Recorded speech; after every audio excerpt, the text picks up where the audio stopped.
Assalamualaikum, Football United ringan amatiran ala gua. Kali ini gua ingin ngobrol ringan ya.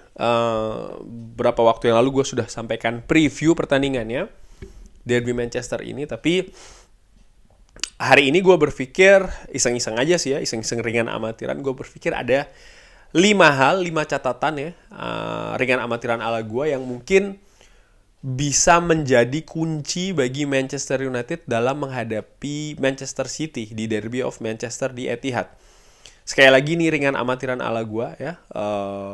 Tentu saja pengetahuan gue tentang taktik, tentang yang lain ini sangat terbatas. Tapi ya gue pengen ngobrol ringan amatiran ala gue saja tentang hal tersebut. Jadi ada 5 hal ya menurut gue yang kalau dilakukan mungkin peluang Manchester United untuk memenangkan pertandingan bisa jadi besar. Nomor 1 langsung saja, yaitu adalah mewaspadai Kevin De Bruyne dan juga Ilkay Gundogan.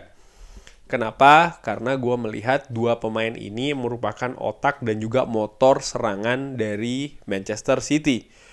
Baik itu ketika mereka berdua dimainkan secara bersamaan ataupun secara bergantian. Ini sering sekali ya mereka dimainkan baik itu secara bersama maupun juga secara bergantian.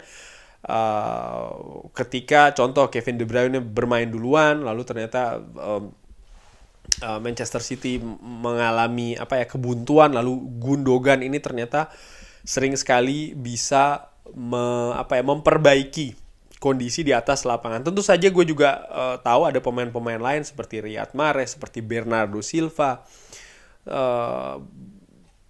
Kalau seandainya disebutkan satu persatu, maka mungkin bisa jadi semua pemain Manchester City harus diwaspadai. Gue sepakat memang betul, karena solusi gol dari Manchester City bisa dari mana-mana. Cuman gue melihat ya, bahkan dari musim lalu, tidak hanya musim tapi dari musim lalu, bagaimana Kevin De Bruyne ini betul-betul menjadi motor serangan ya, pusat kreativitas dari Manchester City. Kualitasnya sangat bagus gelandang Belgia ini.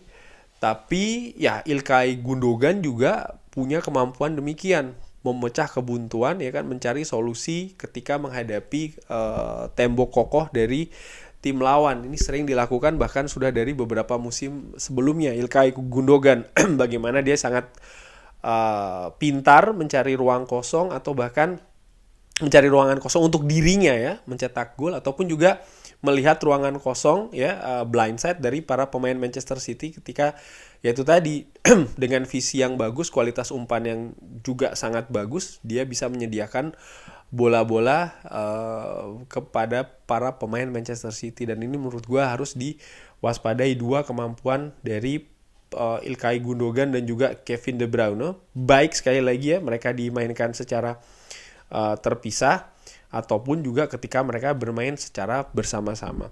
Nomor 2, kawal ketat Erling Haaland. Gue tahu kemampuan mencetak gol dari Manchester City ini bisa dari mana-mana ya. Bisa dari ya mana saja. Tapi kalau gue melihat Erling Braut Haaland ini merupakan pemain yang harus diwaspadai. Kenapa harus diwaspadai? Karena sampai dengan saat ini dia ini menjadi top skor dengan 11 gol. Selisihnya cukup banyak, 5 gol dengan Harry Kane. Dan kalau dilihat ya, Manchester City ini mencetak 23 gol. Maka hampir setengah gol itu diciptakan oleh Erling Braut Haaland. Sehingga sekali lagi ya, mematikan Haaland ini sudah memenangkan sekian persen dari pertandingan tersebut. Walaupun pemain lain sekali lagi tetap harus diwaspadai. Nah, sekarang siapa yang akan melakukannya? Erling Braut Haaland secara fisik tentu saja tinggi besar. Apakah Lisandro Martinez yang akan diberikan kepercayaan tersebut? Ini juga cukup menarik ya. Erling Braut Haaland sangat kuat di bola-bola udara, dribblingnya pun juga demikian, kecepatan dia punya, ketajaman pun juga iya. Jadi menurut gue duet back tengah dari Manchester United, Lisandro Martinez dan juga Rafael Varane, kalau memang berdua ini dimainkan ya oleh Erik ten Hag, harus ekstra waspada 110% sepanjang 90 menit permainan. Karena Erling Braut Haaland sekali lagi dengan topangan dari para pemain Manchester City yang lainnya ini bisa jadi sangat berbahaya. Sehingga selain di faktor nomor 1 yaitu adalah mewaspadai Kevin De Bruyne dan atau Ilkay Gundogan, yaitu adalah bagaimana bisa mengawal ketat seorang Erling Braut Haaland. Jangan diberikan ruangan, jangan diberikan space, karena space sedikit ya, ruangan sedikit saja, ini sangat mungkin bisa dimanfaatkan oleh Erling Braut Haaland. Lalu nomor 3 itu adalah dengan melawan dengan kecepatan. Kecepatan dari 3 orang, yaitu adalah Anthony, Jadon Sancho, dan juga Rashford. Manchester United gue perkirakan nanti akan lebih banyak mengambil posisi, mungkin bertahan ya, artinya possession lebih dipegang oleh Manchester City. Tapi jangan lupa kita punya keunggulan atau kekuatan ketika melakukan pressing. Dan ketika kita memegang possession, maka kita harus secara cepat melakukan serangan balik ya, dengan memanfaatkan kecepatan dari 3 pemain itu tadi, yang gue yakin mereka punya kecepatan, mereka punya ketajaman, tinggal bagaimana ketepatan ini ya. Artinya tidak melakukan kesalahan, terutama ketika melakukan transisi dari bertahan ke menyerang, melakukan serangan balik. Sini sudah sering ditunjukkan dengan bagus di beberapa pertandingan terakhir, utamanya ketika menghadapi Arsenal contohnya. Gue juga melihat bagaimana para pemain Manchester City ini punya sisi ofensif yang baik, artinya mereka sering sekali banyak pemain ini ikut melakukan serangan, dan ketika itu yang terjadi, maka ya nomor 1 ya Sancho atau mungkin Anthony harus ikut bertahan. Tapi ketika kita memegang bola, memegang possession, melakukan transisi, ini harus dilakukan dengan cepat, karena di situ menurut gua peluang bagi Manchester United ya untuk bisa ya menciptakan momentum, menciptakan peluang, atau bahkan menciptakan gol. Sehingga ya ini harus dimanfaatkan betul kecepatan.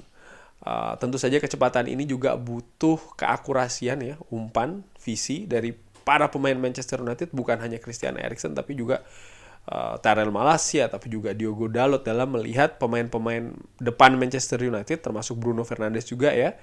Ketika mereka ada ruangan-ruangan kosong yang bisa dimanfaatkan, diberikan bola daerah, lalu beradu kecepatan. Faktor nomor 4 adalah line up sayap yang solid, sayap kanan maupun sayap kiri. Gue prediksi di kiri akan ada Tyrell Malacia dan juga Jadon Sancho, sementara di kanan ada Anthony dan juga Diogo Dalot. Ini bagaimana mereka bisa bersinergi menutup daerah sayap ketika bertahan ya. Artinya harus rajin turun ini Sancho dan juga Anthony. Tapi ketika Manchester United melakukan serangan ya, dengan transisi dari bertahan ke menyerang, mereka juga bisa melakukannya dengan cepat, dengan tepat juga dari pemain-pemain belakang, Tyrell Malacia dan juga Diogo Dalot. Pun juga ketika Manchester United memegang possession, bagaimana Tyrell Malacia dan Diogo Dalot ini juga bisa cair, ikut naik ke atas, tapi juga tetap waspada ketika Manchester City yang memegang possession untuk bisa segera turun ya bersama-sama, artinya Sancho dan juga Malacia, pun juga Anthony dengan Dalot ya, sehingga bisa menutup jalur serangan Manchester City dari sisi sayap. Kenapa? Karena sayap-sayap Manchester City menurut gue cukup berbahaya. Ada Riyad Mahrez, ya kan, ada Bernardo Silva, pemain-pemain yang punya sisi kreativitas, punya kecepatan, punya teknik tinggi pula, dan ya ketika mereka lolos ya, mereka bisa leluasa melakukan crossing, support bola ya ke siapa lagi kalau bukan Erling Braut Haaland. Jadi bagaimana mengisolir Erling Braut Haaland ini menurut gue ringan amatiran bisa dilakukan dari sisi sayap dengan memperkuat line up atau kerjasama di sisi sayap kanan maupun kiri ya dari pemain Manchester United yang dimainkan di sisi tersebut. Dan faktor terakhir ya, atau catatan terakhir nomor 5 adalah akurasi itu penting. Karena mungkin kita tidak banyak mendapatkan possession. Jadi ketika kita memegang bola, ketika kita memegang possession, Manchester United ini harus akurat. Jangan sering melakukan kesalahan sendiri, kesalahan kontrol, apalagi kesalahan passing, kesalahan pengertian. Jangan sering terjadi. Dan menurut gue ada satu pemain kunci yang bisa memainkan peran atau punya peran yang sangat vital, yaitu adalah seorang Christian Eriksen. Sehingga menurut gue ya, ringan amatiran harus diberi nih ruangan seorang Christian Eriksen dengan cara apa ya? Dikawal dalam tanda kutip ya, diberikan space. Jadi pemain kayak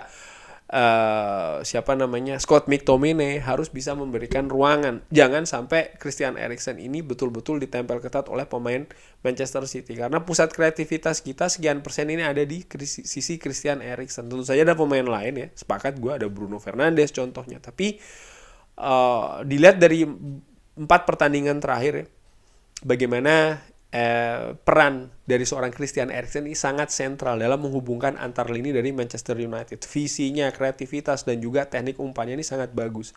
Dan kalau dia ini dimatikan oleh pemain Manchester City, menurut gue kita akan kesulitan keluar dari tekanan Manchester City. Sehingga ya dalam tanda kutip harus dilindungin ini Christian Eriksen. Mungkin dengan gelandang bertahan yang lain ya, seperti kayak Scott McTominay, atau juga bisa dari pemain-pemain yang lain. Macam kayak Bruno Fernandes, melakukan decoy, hal-hal demikian itu bisa dilakukan. Sehingga Manchester United ketika nanti melakukan transisi dari bertahan ke menyerang ya, distribusi bolanya ini bisa dengan lancar, bukan cuma lancar tapi juga akurat dan cepat dan tepat kepada ya pemain-pemain depan yang nanti akan mengandalkan kecepatan seperti gue singgung tadi di poin pertama. Kurang lebih demikian, jadi ada ada 5 poin ya yang menurut gue bisa dilakukan oleh Manchester United dalam menghadapi derby, menghadapi tuan rumah Manchester City di Etihad. Gue ulangin ya. Nomor 1 adalah mewaspadai Kevin De Bruyne dan juga Ilkay Gundogan. Nomor 2, kawal ketat Erling Haaland. Nomor 3, lawan dengan kecepatan menggunakan Anthony, Sancho dan juga Rashford. Nomor 4, line up sayap harus solid. Malacia Sancho dan Diogo Dalot dengan Anthony. Lalu yang terakhir adalah akurasi itu penting, maka beri Christian Eriksen ruangan. Kurang lebih demikian. Bagaimana menurut Sobat Football United? Ada catatan lain? Bisa drop di kolom komen. Sekali lagi terima kasih sudah menyaksikan. Jangan lupa like, sholat dan juga subscribe. Sehat-sehat terus keluarga. Murah-murah rezekinya. Wassalamualaikum warahmatullahi wabarakatuh.